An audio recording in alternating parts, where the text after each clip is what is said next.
Good. Just that I was on Zoom all day for 2 days consecutively. So something happened to my Zoom. You wore it out. The live stream is up, everybody. Perfect. Can you hear me? Thank you, Yep. Carrie. Yes. Yep. Yes. I can't see me. Nope. Kathy, it looks like there's two of you. Where? We have one panelist and one attendee. Hold You on. must have me in. I think that fixed it. Wendy, we good? Yes. Go ahead. You want to open? I don't see Rocco. Okay. I'll start with roll call. Mayor Bontempo, Here. Ms. Weber, Yes. Mr. Caccelli, Here. Dr. Pascucci. Not in attendance. Mr. Santana. Here. Mayor, you have a quorum. Everyone, please rise for the Pledge of Allegiance, Carrie.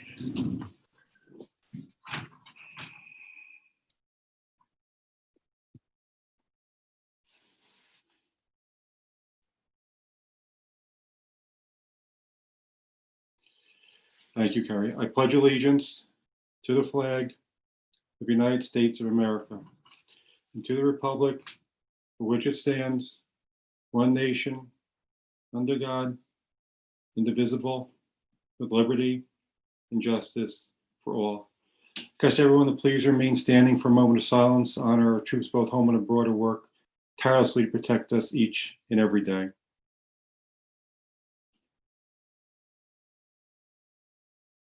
Thank you.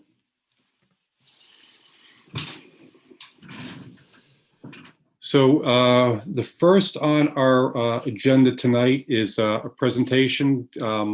Wendy, can you pull the presenter up, I guess, and allow him to speak? And then there's a recipient. I'll do it. Okay. Got it.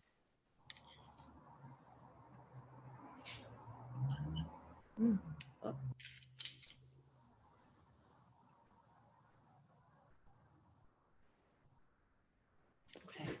So good evening, everyone. Frank, Bill, thank you for joining. I want to kick this meeting off with a presentation.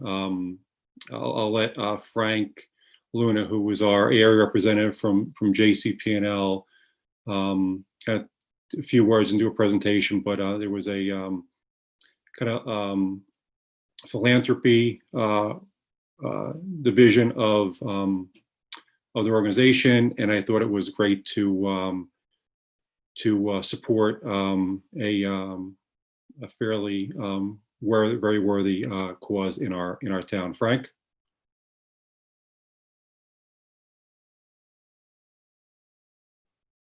Frank, you're muted.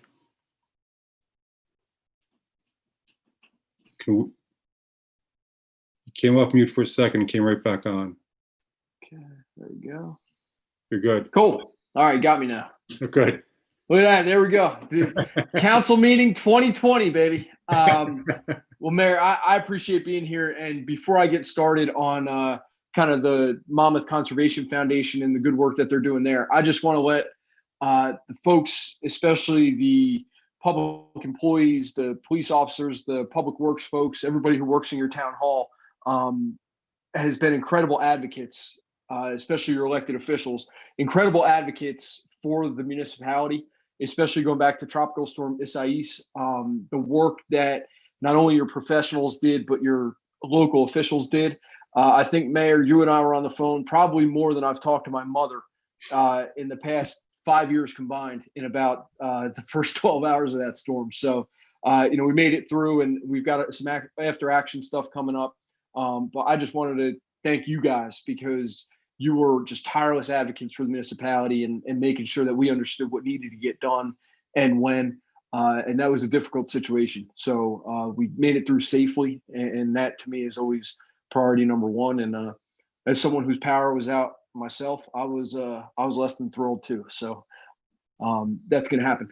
But on to the good news. And this goes back to prior with the storm. one of the things that JCP&L really tries to do is be a partner in the community.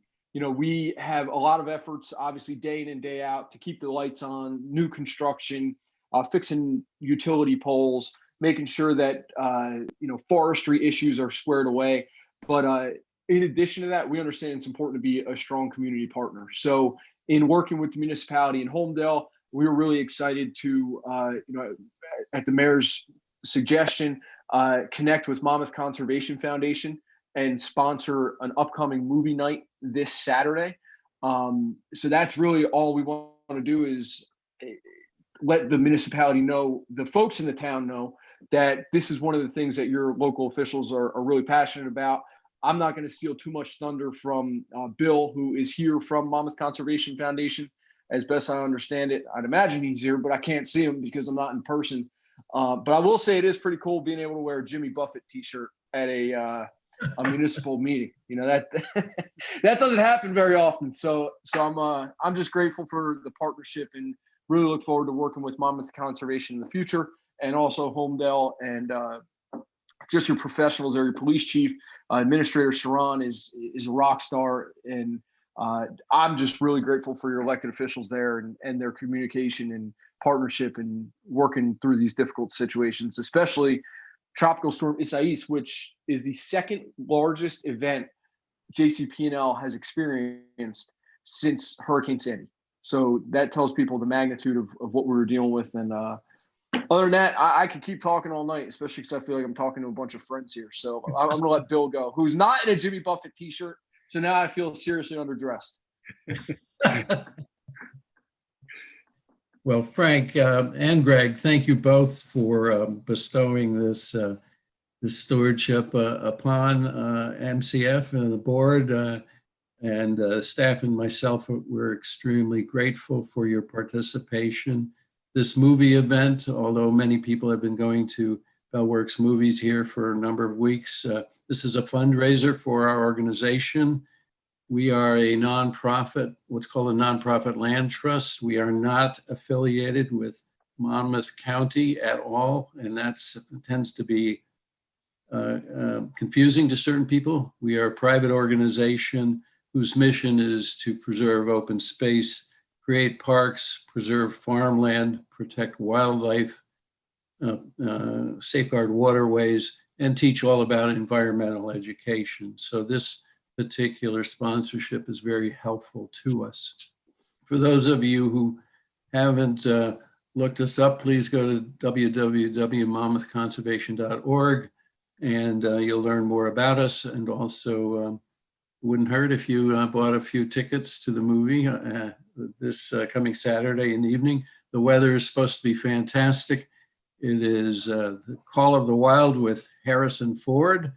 I've seen the movie right before the pandemic, and then it got shut down. So this might be a great opportunity for everyone. But let me talk a little bit about what it is we do. And some of you at the Township Council know exactly, but we hold events such as this. We raise money from individuals, donations, foundations, and other events that we have ongoing throughout the year. Like every other nonprofit, due to COVID, fundraising events have been somewhat impacted this year.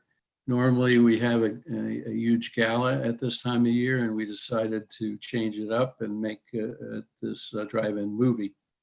So we partner with, and we've partnered in the past with Holmdel, but we also partner with the county, State Green Acres Program, State Agricultural Development Committee, Monmouth County Agriculture Development Board, as well as other nonprofits to perform our mission. We've preserved over thousands of acres in Monmouth County. That's our area.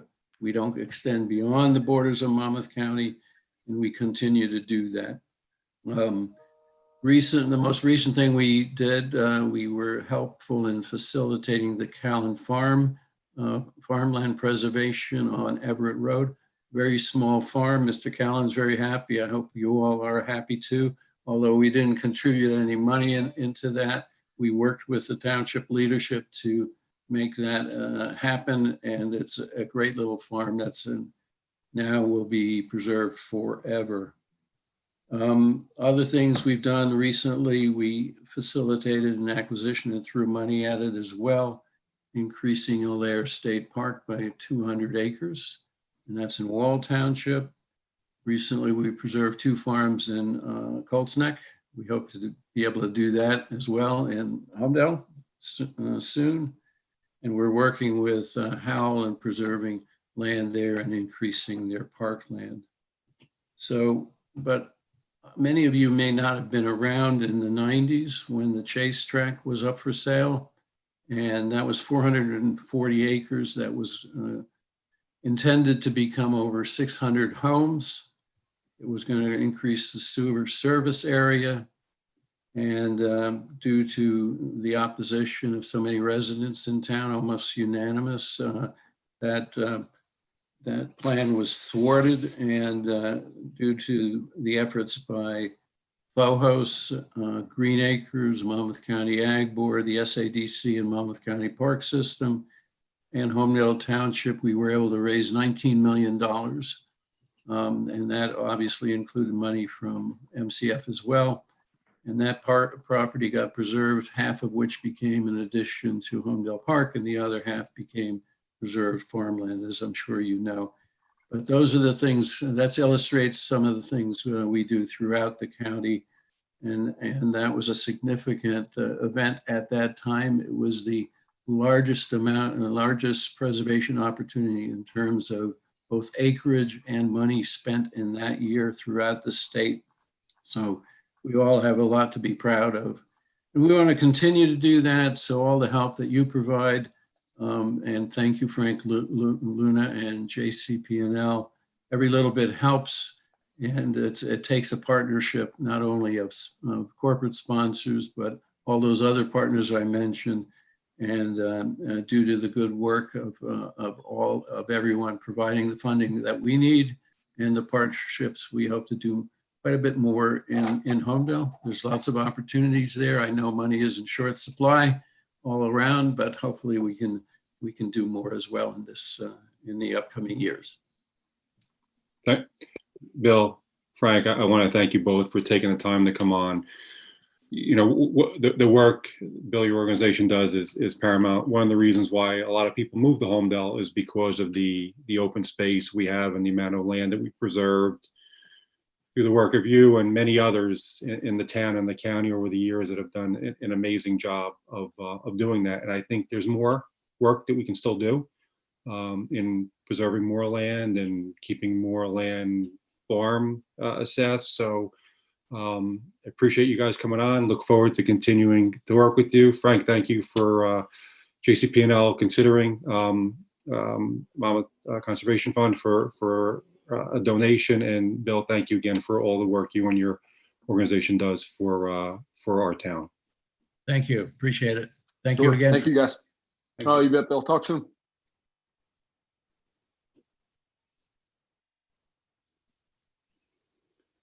Good, Wendy? We're good. Cool. So next on the agenda is the consent agenda. Before we roll into consent agenda, we'll take any public comment on agenda items. Anybody from the public that has any comment on agenda items on tonight's agenda only, you have an opportunity right now to ask any questions or make any comments. The first public comment is Ralph and Jenny Blumenthal.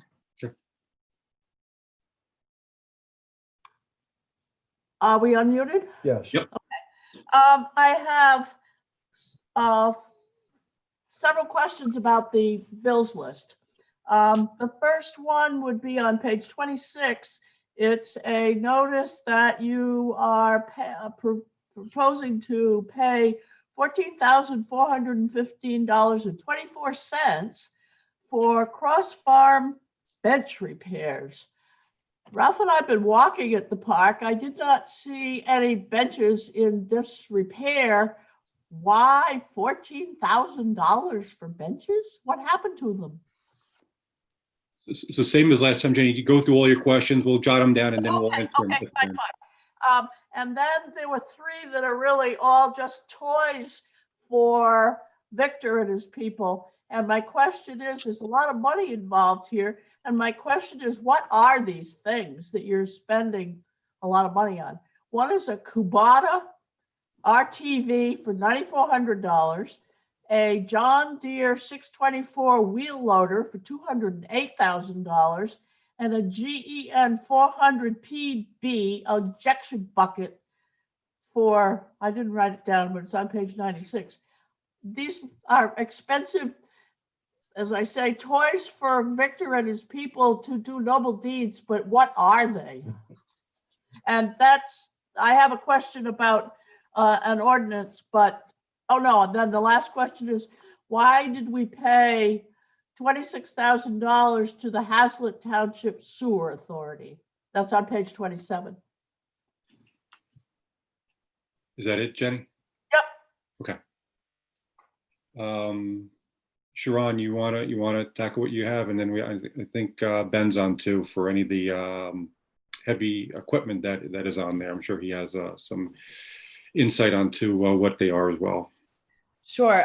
The benches were down in Cross Farm Park. There were several like wooden benches, many of which were in disrepair. They were breaking, loose benches. And so recently you've seen we've gone through, we've replaced it with a sort of metal bench slats, and we replaced all of the Cross Farm benches. So that's what that 14,000 was, and it does add up. The Holmdel Township Sewer, I'm going to ask Bill to possibly answer that one. Yeah, I can answer that. We do have some of our sewer flows that flow through Holmdel Township, and like any other user, we do have to pay a fee for them to process our sewer. And then the bucket, you said a rear loader and Kubota RTV. It is heavy equipment, like bucket on the bucket truck. A loader, Ben, you might be able to explain them more. These were all part of last year's capital or this year's capital project. Ben, do you want to help me out with? Yeah, I don't know exactly. I don't know exactly what the equipment is that Public Works purchased, but you know, I imagine it's equipment for leaf collection or you know, maintenance on township facilities or things of that nature. The equipment is large, heavy, expensive. It's just the way it is. And it's replacement to a lot of existing equipment that's aged. Yes. And from what I wrote, I think that covered all of the questions. Yep, I think I think you got everything, Sharon. Just to note, when I'm looking away, I'm actually typing notes so I can answer the question, so the public is aware of that. Good. Anybody else in queue? Could I make a suggestion? Go ahead. Yeah.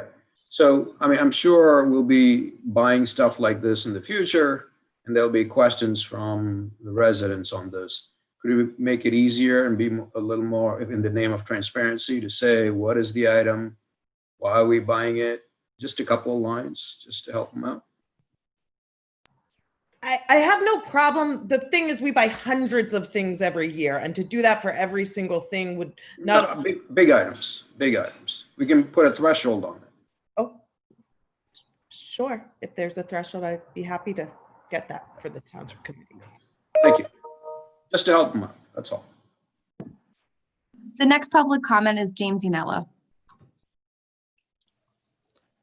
Good evening, James Yanello, 18 Ladwood Drive. I would just like to echo Prakash's sentiment there. If we're buying a $200,000 truck, I would expect basically everyone on the township committee to know why we're buying a $200,000 piece of equipment. Secondly, I don't know if the JCP&L donation was on the consent agenda. If so, may I comment on it? It wasn't on the consent. It was just a presentation that their outreach was doing, and chose Monmouth County, Monmouth Conservation fund as a recipient for 2020. Okay, You're welcome to comment on it. I'll save my comment at the end then. Okay. Thank you. There are no other public comments at this time, Mayor. Okay, well, we'll close public comment. Mayor, And- if I may, I just want to make a comment. With items that are on the bill list, if they were over the 3,500 list, they've already shown up on an agenda, and that agenda would have had the backup, the specific backup. So if they're on the bill list, that they've already been approved by the Township Committee. If it's something as high as $200,000, it would have been bid out. Then that bid would have had to be accepted. The justification for that purchase would have been done at that meeting, and the bill list simply is, once it's already been approved and purchased and we have it, in government, we can't pay for anything until we actually have received those goods or services. And so that's why I think this caught me a little off guard, because it's not a new item. This had been approved previously. Thank you. So consent agenda, resolutions 220, 299 to 220, 318. Do we have a motion? Motion. Second? You have a second? Second. Prakash? Second. Roll call? Mr. Catali, Yes. Mr. Santana, Yes. Ms. Weber, Yes, with a note. Mayor Bontempo. Yes. So the resolutions 2020-299 to 2020-318 have all successfully passed. Thank you, Wendy. Next is the introduction of ordinances, Wendy, 220-22.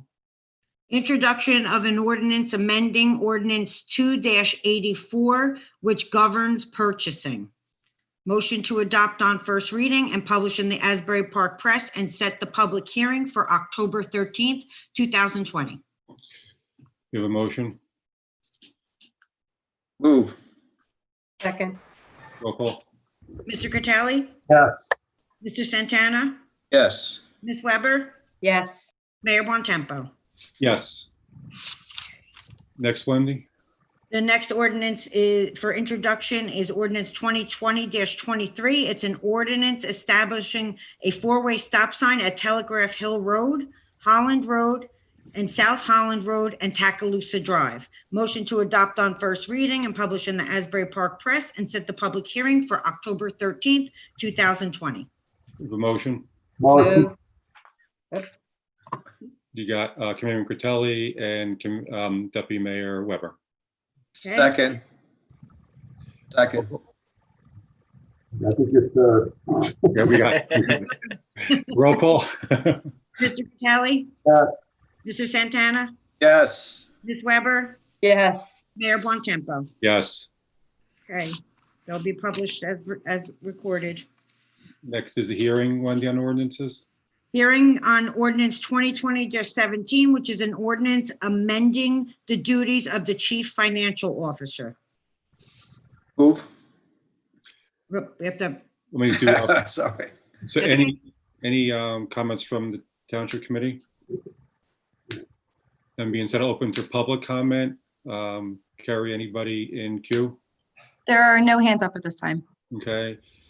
None being seen, closed public comment. Is there a motion? Move. Motion. Commander Critelli, Commander Santana. Roll call, please.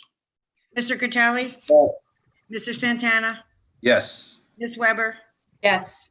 Mayor Bontempo. Yes. Okay, ordinance 2020-17 will be published in the Asbury Park Press according to law.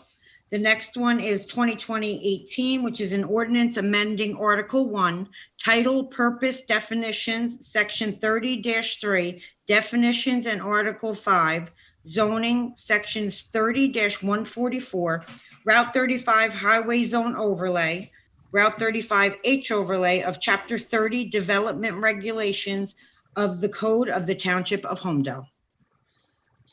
Thank you. Any comments from the Township Committee? Open up for public comment. Carrie? First up is Ralph and Jenny Blumenthal. Jenny again. I just had a question as to what geographic area does this ordinance cover? Just the land be to the north of Coles, between Coles and the firewood place? Or does it also include the lot that's further south, which is sort of adjacent and behind the old Centerville School? There seems to be some confusion in town, and Ralph and I couldn't figure it out by looking at the tax maps or reading the document 3 times. Was that your only question, Jenny? Yep. Okay, thank you. Sharon, do you know, or Ben, are you have a map? You can answer that?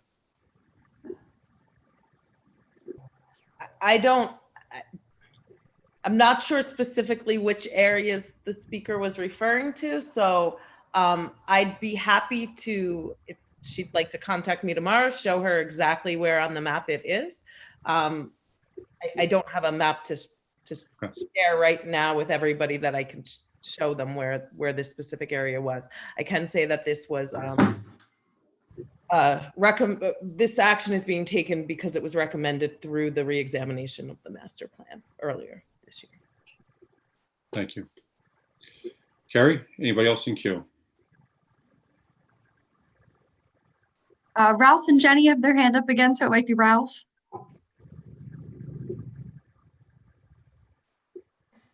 Just want to clarify the question that it doesn't appear there is, I looked online, et cetera, to find a current zoning map which would show exactly where the RT 35H overlay applies. And so that's where the confusion comes from. I believe this was on the planning board meeting last week, I think, right from the comment you made at our last meeting. Ralph, I know they went back to the planning for them to concur, and then they moved it back to the township committee. Right, but the ordinance itself just says it applies to this overlay, but it doesn't say which properties it applies to. So you sort of need a current zoning map which defines where this zone is. Yeah. If I could interject, Mayor, just looking at the township's ordinances, it does appear that the official zoning map was amended to include the Route 35 overlay as set forth in 30-122.1, which was amended as recently as ordinance 2015-14. So I think the commenters could certainly request a copy of the relevant ordinance from the clerk's office, which would contain the attachment to the ordinance and would depict the overlay zone. Okay, perfect. Thank you. Thank you. Thank you. Carrie? There are no other hands up at this time, Mayor. Okay, none being said, I'll close public comment. Do we have a motion? Motion. We have a second. Second. Roll call, please. Mr. Critelli? Yes. Mr. Santana? Yes. Ms. Weber? Yes. Mayor Bontempo? Yes. You have one more, Wendy? Published in the Asbury Park Press according to law. The next ordinance is 2020-19, which is an ordinance amending section 2-83 governing payment of claims. You good? Yep. Okay. Any comments from the township committee? No. That being said, I'll go to public comment, public hearing on 2/20/19. There are Carrie? no hands up at this time, Mayor. Okay. None being said, close public portion. Do I have a motion? Move. Second. Roll call. Mr. Critelli? Yes. Mr. Santana? Yes. Ms. Weber? Yes. Mayor Bontempo? Yes. 2020-19 will be published in the Asbury Park Press according to law. The next ordinance is 2020-20, which is an ordinance approving the amendment to real property lease with the United States Postal Service for the Holmdel Post Office. Thank you, Wendy. Any comments from the township committee? None being seen. Open up for public comment. There are no hands up, Mayor. I'll close public comment. Do I have a motion? Move. Second. Second, thank you. A roll call, please. Mr. Critelli? Yes. Mr. Santana? Yes. Ms. Weber? Yes. Mayor Bontempo? Yes. Ordinance 2020 will be published in, 2020-20 will be published in the Asbury Park Press according to law. The next ordinance for adoption is 2020-21, which is an ordinance approving the application of motor vehicle and traffic laws to Bell Works. Any comment from the committee? Open up for public comment. Any public comment, Carrie? The first public comment is Ralph and Jenny Blumenthal. Okay. Hello again, Ralph Blumenthal, 41 Stony Brook Road. First, a quick question, and then I have some comments. With this, am I correct that the ownership of the roads in question remains with Somerset? So they continue to be responsible for the maintenance of the roads, repairs, plowing, etc., with Somerset? That is correct. They're remaining private roads, and this is simply the private road owner authorizing the police department to enforce Title 39 on the private roads. Thank you for that. Then thank you for the map, which was attached, and I now see what exactly is going on. I have a concern that it is incomplete/inaccurate in that, as some of you are probably aware, people have used the ring roads around the building for decades, for walking, biking. It's gone on for a long time. At the time of the planning board review of the Somerset application, it was noted that the ring road pavement width is significantly wider than the standard vehicle lane. It was agreed in part, and I believe it's part of the approval resolution, that the ring roads would be striped to create a separate biking pedestrian lane separate from the travel lane. And there are some signs about this. This fact is not shown on this plan. So labels with regard to the pedestrian bike lane do not appear here. Yet there clearly are crosswalks from that lane to other lanes to get from one side to the other. In place are some signs designating it as a bike lane. I believe it should really also be labeled as a pedestrian way. My informal observation is there are probably multiple times as many people walking it as biking it. I mean, traditionally, people would go out and you'd see literally tens or more people at lunchtime taking a walk around the building when it was nice out. Obviously, right now, the building is much less occupied, so the number of people on site is much lower. It's a question of safety. I should also comment in that regard for the Traffic and Bike Safety Committee.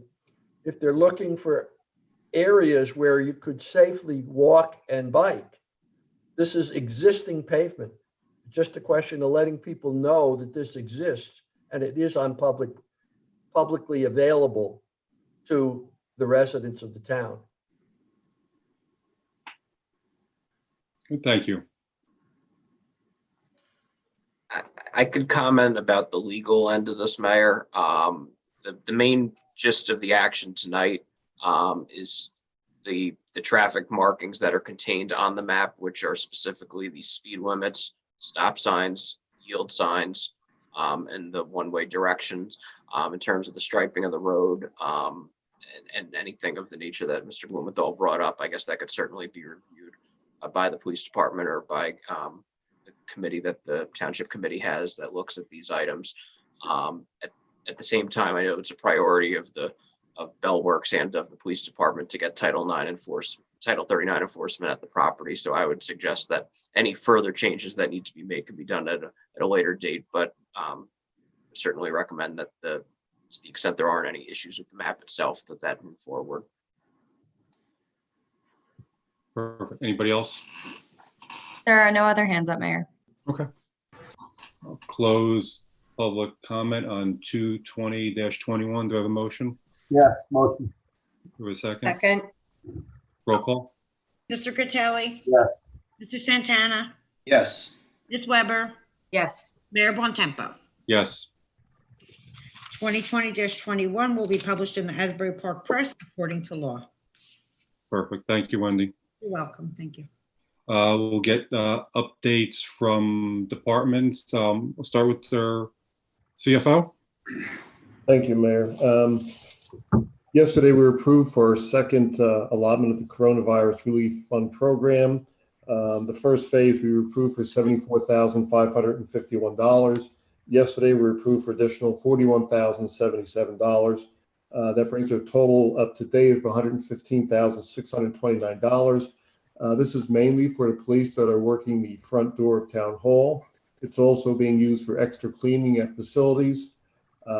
Also the face masks that are provided to the employees and the police department, and also hand sanitizers and cleaners used for the Town Hall. Perfect. Thank you, Bill. Anything else? That's it tonight. Thank you. Administrator. Yes, I just wanted to follow up with the question about the equipment. The previous speaker spoke about the bill list. I didn't realize she was actually talking about agenda items. The loaders, that truck that we often move dirt around with, or you can move heavy equipment, and there's a bucket that goes onto that loader. The Kubota RTV is kind of like an off-road ATV type vehicle where we can move around equipment on a regular basis. So I just wanted to clarify those items for the public. Other than that, I have no additional update, but I'm happy to answer any questions that the committee has. Cool. Thank you, Sharon. Any from the committee for administrator? Yeah, maybe Sharon, you could fill us in on the status of the new firehouse. I know there was an issue with financing and funding. Maybe you could fill us in a little bit. At this point, we have our bids. The bid is active currently. We've had quite a great deal of interest in it. We've had several people download that bid package. We expect to get those back 1 week from today. Hopefully they will be within budget and we will be able to move forward with the project. We are also waiting for the final sign off from the post office. The township committee tonight approved that lease change. And so we have to sign that off before we begin. But I am anxiously awaiting next Tuesday when we get our bids in. Thank you. Thank you, Sharon. Sharon, any update on when we will be receiving the fire truck that's on order? Do we have a delivery date yet? We don't have, we don't have an exact delivery date yet. It did get held up, unfortunately, because of the pandemic. So, but we're working on it. Okay, thank you. Perfect. Engineer, Ben, anything from your department? Thank you, Mayor. I was going to talk about the firehouse, which is currently out to bid. Thank you, Sharon. We've got the sanitary sewer repair project that we're working on. We obtained files from the previous engineer, and we're reviewing those, reviewing the TV inspection footage, and we are working on and advancing those plans. And then the Crawford's Corner Road, which is DOT funded, plans were submitted to the DOT. They just gave us a few comments, so we'll be putting that out to bid shortly. Perfect. Thank you. Counselor, Mr. Collins, any updates from you? Thanks, Mayor. No updates, but certainly available if there's any questions from the committee. Okay, thank you. We will go to boards and committees. Committeeman Santana, can I start with you this evening? Sure. Thank you, Mayor. So the Finance Committee met on the 15th of September. Bill and Sharon gave us a status update on the budget. Additionally, we had a very good discussion, actually more an education session on our financial approach to affordable housing. Sharon did a fabulous job helping us understand. We also discussed storm water utility management and costs and look at opportunities to maybe even team up with our neighboring towns to figure out a way to support the costs associated with stormwater management. We see a lot of those issues popping up in our town. And then there were other issues, other topics that we thought we would look into as well. So that's the update. Good, thank you. Commitment Critelli? Nothing tonight, Mayor. No report. Okay. Thank you. Deputy Mayor? Yes, the Traffic and Bike Safety Committee met last night, and I want to thank Sharon for joining us at that meeting.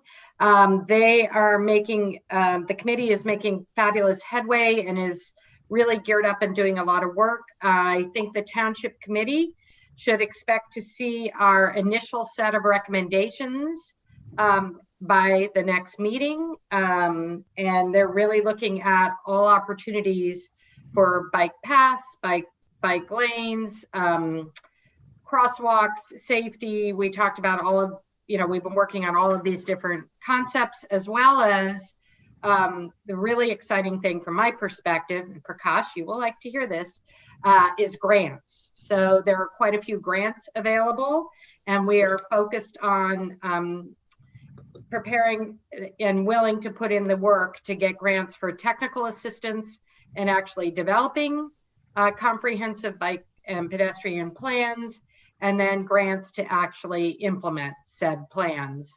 So stay tuned for a very exciting report from that committee. And then tomorrow night will be the first meeting of the Human Relations Committee. Thank you, Deputy Mayor. I just have a couple quick updates. One is, as everybody has seen in the news, and I think we've been affected by the fires out on the West Coast. With they said the smoke is moving east and kind of hovering over us and actually going over towards Europe. How does it affect us? Got updated from the fire that after a few weeks of deployment with the New Jersey State Forest Fire Service in California, one of our firefighters, Thomas Durdak, was heading home on Friday.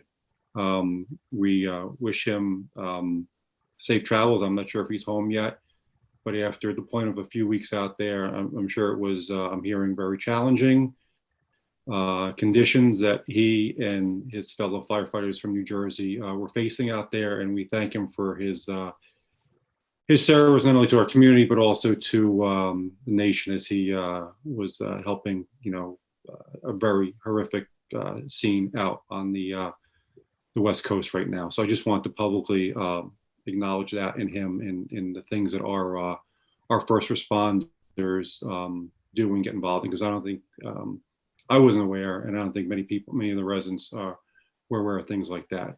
Also want to thank Administrator. I know our road paving program has kicked off and aggressively moving through. I've seen the trucks doing the road repair, doing the curbing repairs. Some curb repairs in some areas are very significant that I've seen. So very happy that that's going on. Very happy we're capitalizing on the great weather we're having right now, and really looking to make it. We're making it. We get this done, we're gonna have a huge impact on a lot of homes, a lot of roads, a lot of sewer curbing, and a lot of sidewalks potentially as well in different areas. So thank you for that. Thank you for running that and coordinating with the DPW and police and all the other back office work that's being done. That's huge, and it's very much appreciated by all the affected people. And I know we said this before, we sent it in a newsletter. If you have an area in need of improvement, there's a way for you to send information into Town Hall, so we could have our experts come and take a look at your street, your sidewalks, your curbing, so we can start prioritizing projects for 2021. And the administrator did a great job, as she mentioned at the last meeting, coming in under budget. So we were able to get all the projects done under budget, which was a huge accomplishment for the town. That's where we got the 2020 project, the 2019 projects, both working together in parallel. So please, if you see any area that needs it, follow the protocol that was on the township website, in the newsletter that was sent out. so we can have the staff look at your areas of concern as well. That is all I have for updates this evening. With that, Carrie, we can roll to public comment.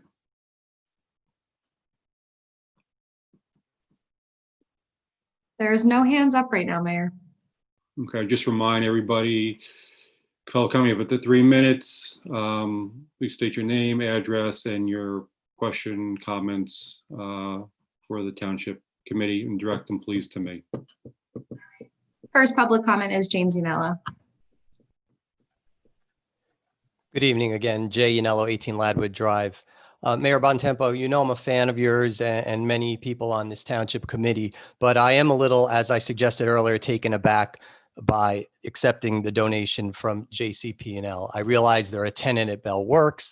I realize they're a neighbor, but I also realize, as we've discussed before and you've acknowledged, their extreme failures over the past several decades. And I voiced this opinion before that you need to get together with some of the other mayors and push the BPU to investigate this company's over-earning and dividend of income up to parent First Energy while our local grid has been operated in a slumlord manner. We still have poles tilted at absurd angles throughout the county and in our town. We have Mr. Luna said, well, we're going to learn from this one. How many are we going to learn from? How many years are going to go by when we have decrepit telephone poles? How many years are going to go by when substations look like they're from 80 years ago?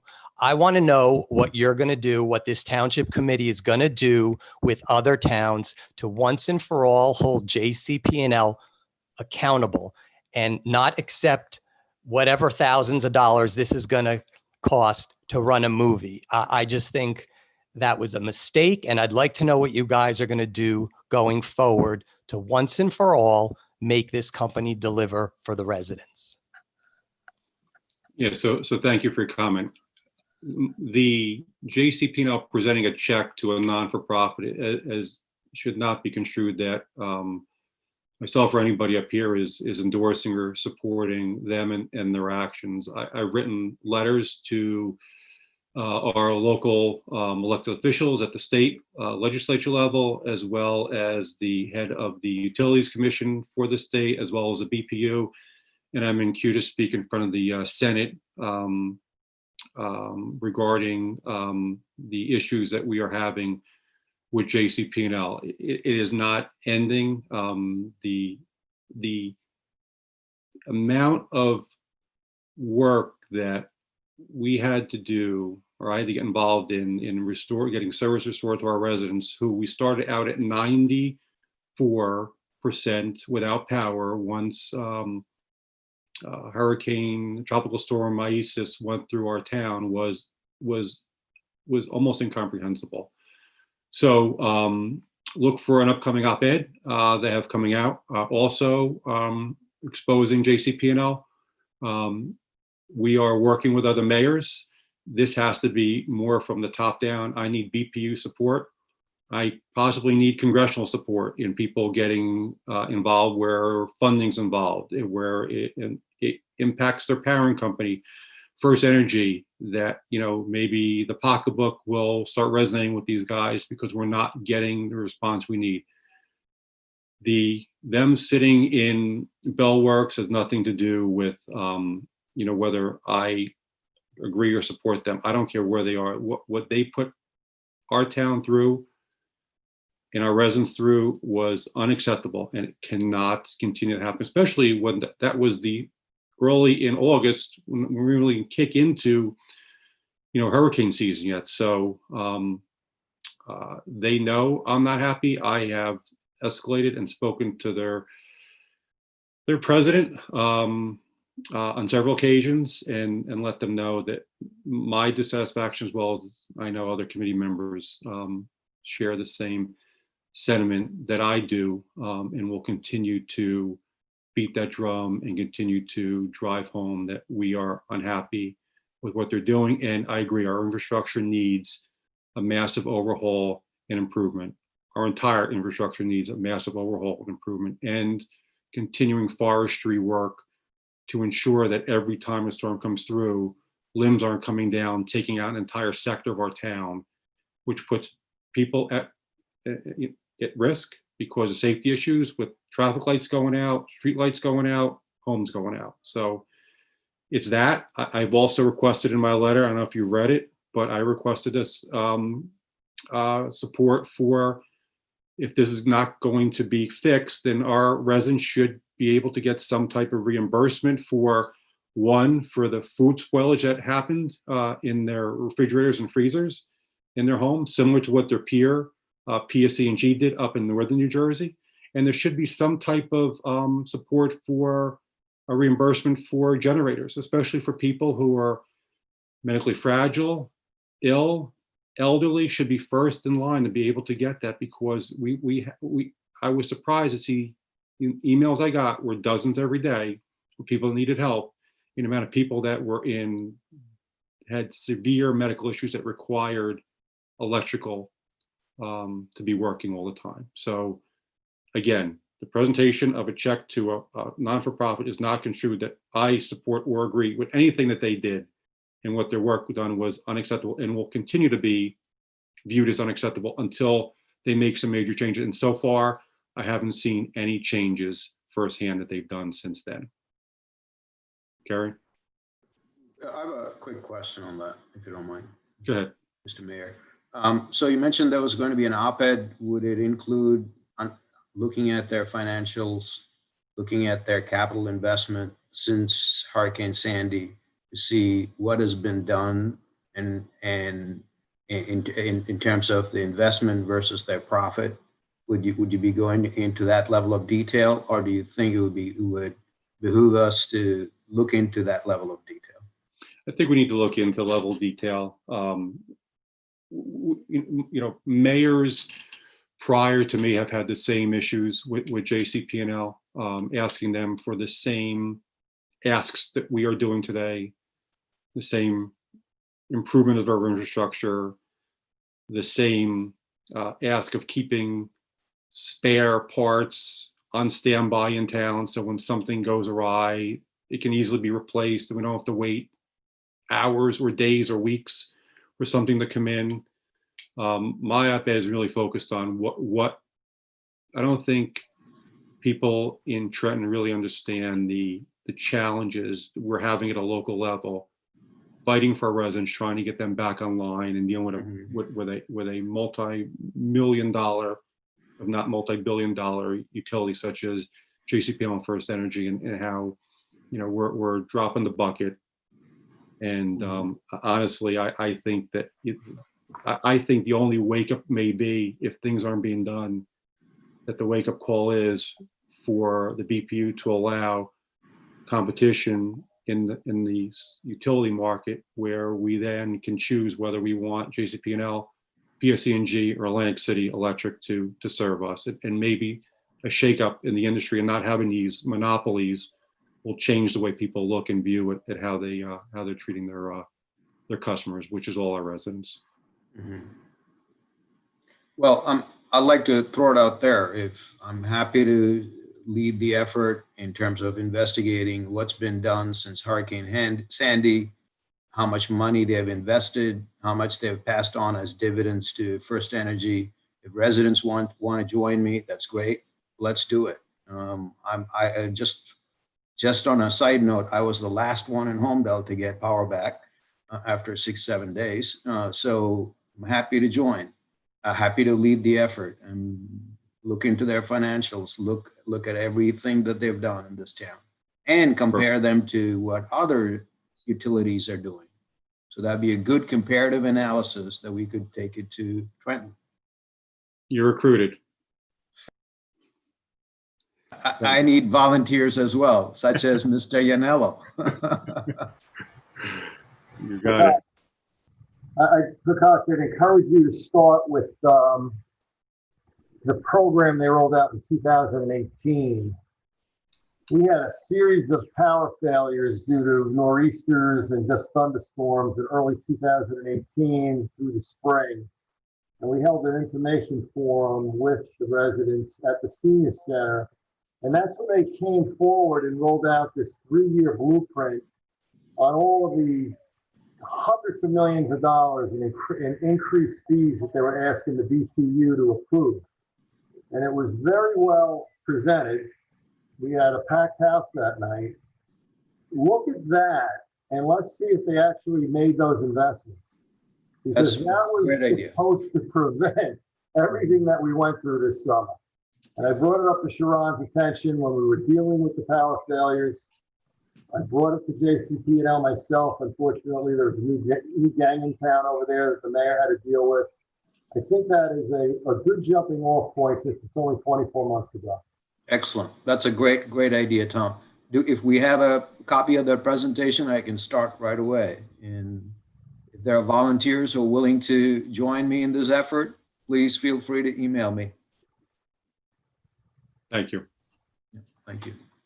The next public comment is Charlotte Berend. Hello. I am from Lincroft, and I've been led to believe that I'm allowed to speak at this meeting. Is that correct? Sure, you just state your name and address, and then you can make your comment. My name is Charlotte Berend, and I live at 152 Whispering Pines Drive, again in Lincroft.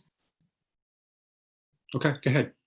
Okay, so I was just I'm on this call in regards to the thin blue line on Crawford's Corner. I know you don't like these comments, but I attended the meeting last week, and I know there was like a bit of this like not last week, 2 weeks ago rather, sorry. There was like this attitude of like, what can we do? Like, people tell us that we need to support like the like community of color in our town. Like, what can we do about this? Like, but what people are asking is that the thin blue line be removed. And this is not necessarily to say that you haven't been working towards this, but if you have not been very public about it. And I think that's a very easy way to address these concerns and to try to make change.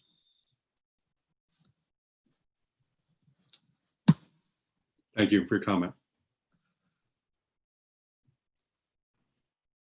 The next public comment is Sarah F. Hey, can you guys hear me? Yes. Good evening. So my name's Sarah Faisal, and I live on 26 Wild Edge Lane. So I hope you're all doing well. Firstly, I want to wish a happy National Voter Registration Day to all of you. I've been super involved in helping out students get registered to vote on campus, so I just wanted to start off with that. So as you all know, our generation specifically represents the largest as well as the most diverse group of potential voters in this country. And it's unfortunate how a lot of our issues that affect students from our generation especially are not being addressed sometimes. But maybe if our generation can start voting in larger numbers, then we can counter that issue. According to recent statistics, students our age are increasingly starting to vote nationwide. And I think that's amazing. And whether below the age of 18 or not, we're advocating for issues that we care about, like how in our town and in neighboring towns, we've been doing so in terms of BLM, police reform, mental health awareness, as you already know.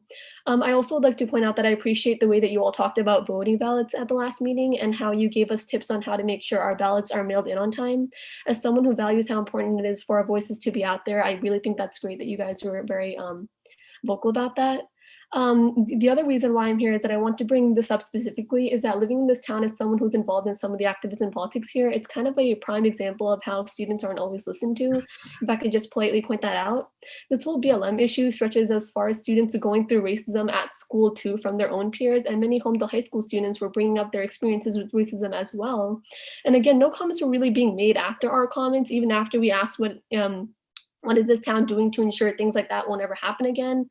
When we first called out the town for painting the blue line after the recent BLM protests in 2016, barely any of our emails were being gone back to. And if they were, we were hit with the whole, oh, nonsense, all lives matter. And you all started pulling up your own signs, posting things on Facebook, endorsing people that have been silencing and disrupting our rallies.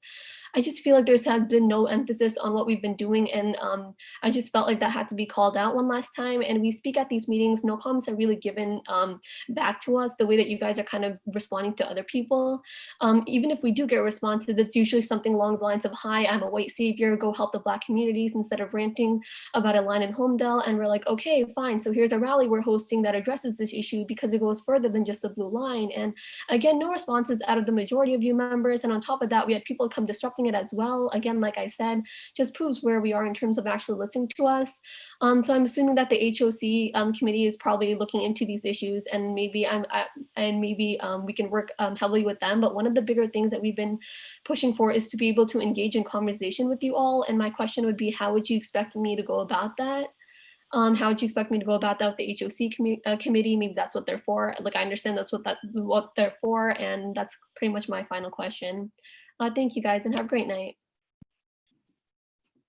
Yeah, thanks for your comment. If you're going to make a statement that somebody on the committee is involved in doing something, please have an example. Don't say randomly that you guys generally are doing something via Facebook or whatever, unless you have an example, because we typically aren't, and if we have a comment, we will make it here. We don't generally make comments via this township committee via Facebook. Carrie? The next public comment is Mike Jenkins.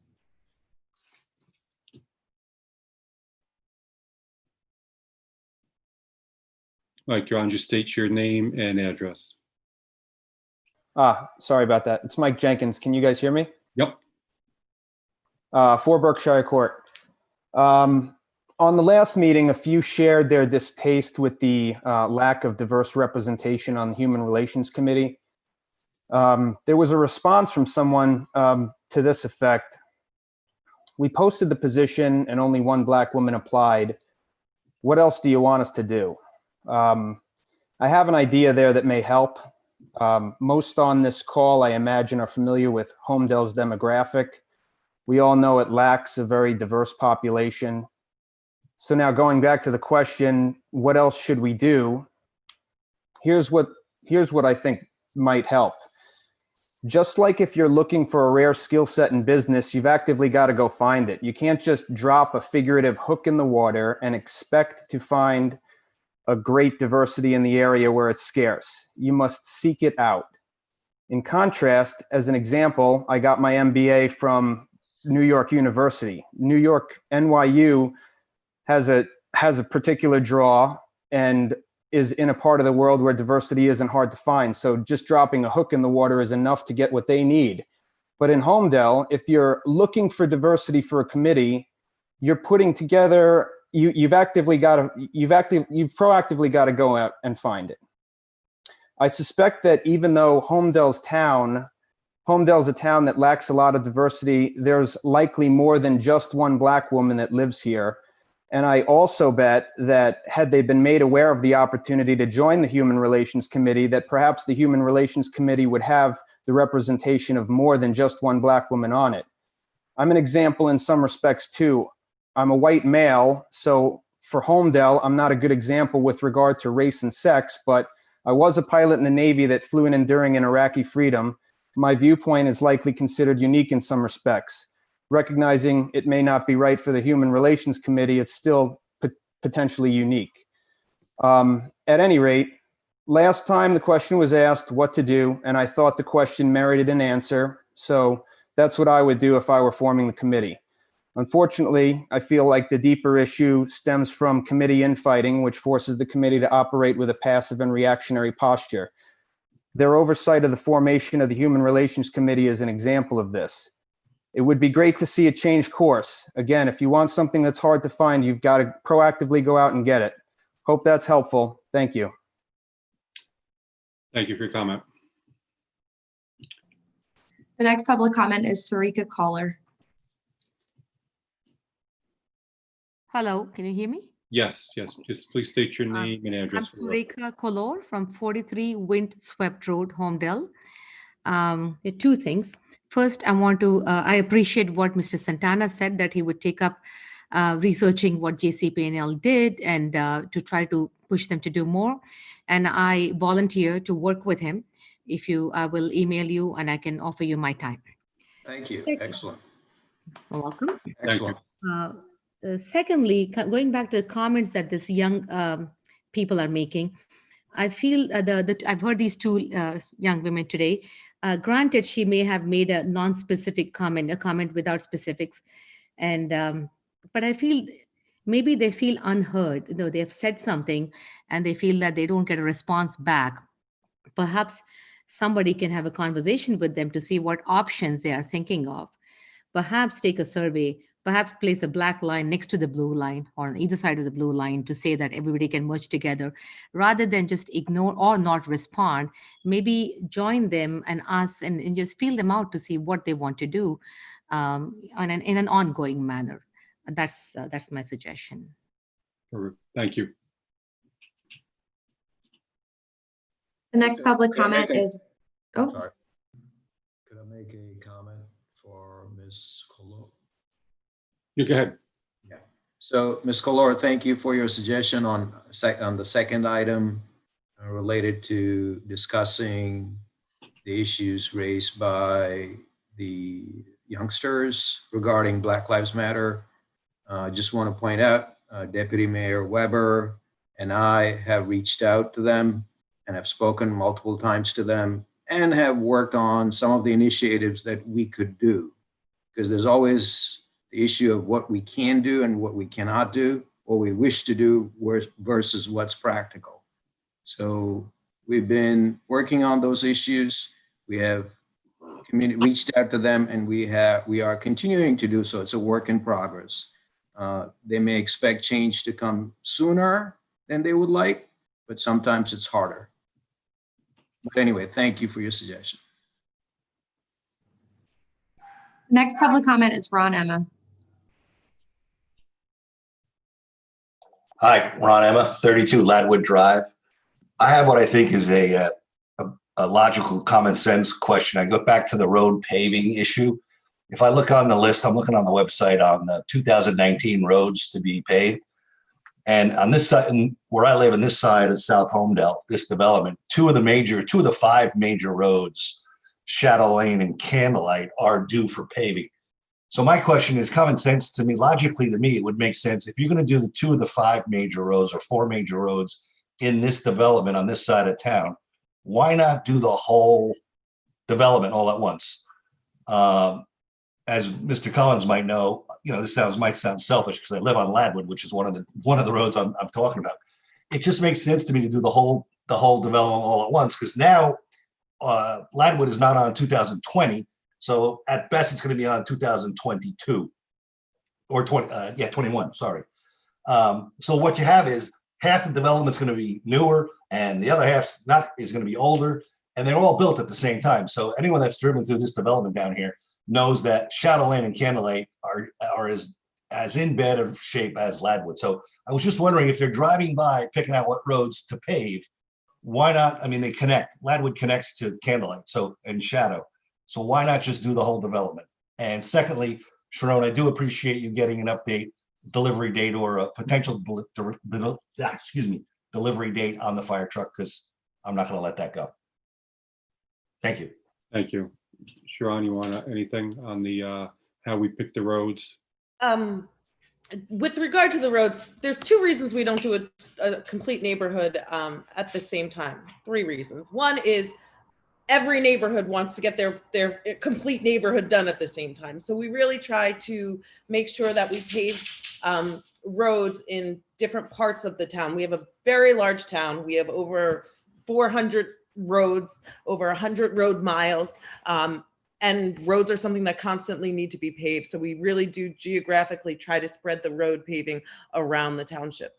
Also, it's not practical to pave an entire neighborhood because you need to move around in the neighborhood. Practically speaking, with policing and getting people around the roads, to do an entire neighborhood would be very difficult. What we do every year is we drive through, we rate all of the streets.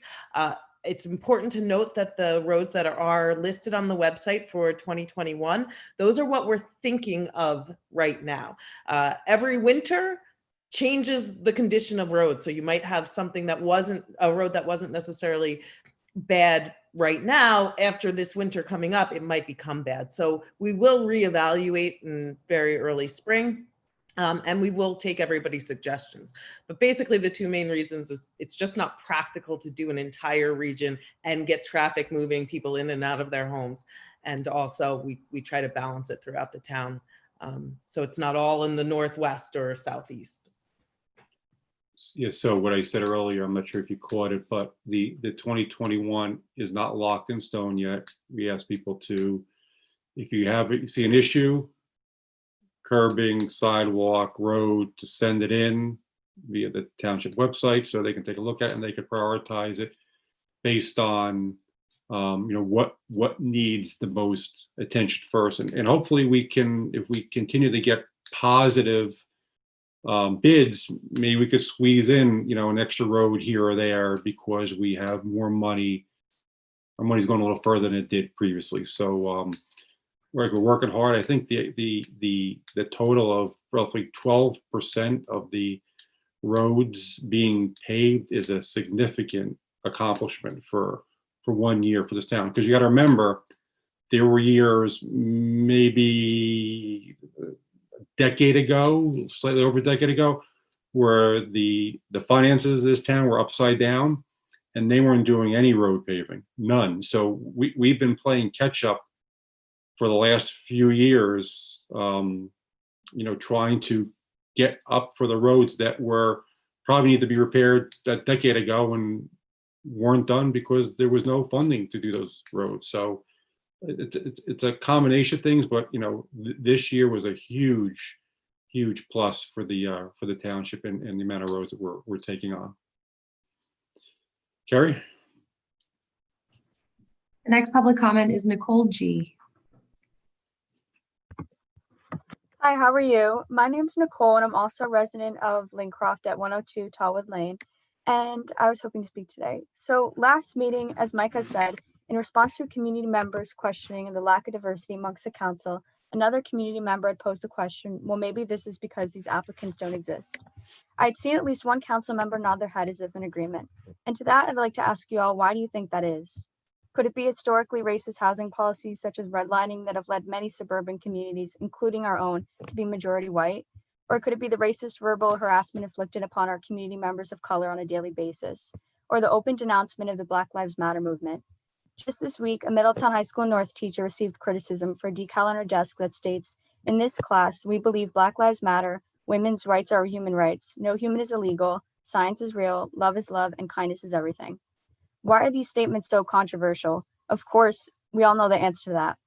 And these sentiments aren't just held amongst community members, but committee members as well. Committeeman Pascucci was quoted saying that, and I quote, "The Black Lives Movement is offensive to me. It's perverse," end quote. What measures, if any, are being taken to hold him accountable? And what is being done about the blue lines, which are a clear anti-Black effort to counteract and derail the Black Lives Matter movement? I was a part of an effort in reforming the Middletown Township School District's curriculum, and because of my work on this, I'd read numerous accounts of racism within our school district. Students have been called the N-word, along with other racial slurs, in addition to homophobic slurs and Islamophobic sentiments. Your silence on these issues is deafening and contributes to the deeply damaging harm being inflicted upon our neighbors. We need to do better, and as a committee, the bare minimum you can do is echo support for movements such as Black Lives Matter and respond to our comments and concerns. But what we really need is community-led initiatives with the effort of uplifting Holmdel's Black community along with other marginalized groups. Thank you. So you mentioned in your statement that there were racial slurs being used against someone. We take everything in this town very seriously. So if you are aware of racial bias and somebody being treated improperly, you can report it to the police. We take every account very seriously and we'll look at it to see if there were any laws that were broken or anybody that anything needs to be addressed, whether it's age, doesn't matter, the race of the person. Our police have done an outstanding job in looking into any report that's been made to them to find out what the cause was and get it addressed. So people should not have to live in fear in this town. I'm not talking about any other town, but in Holmdel, that the police are here to protect everybody. It doesn't matter who you are or what your race or color or age is. It's irrelevant.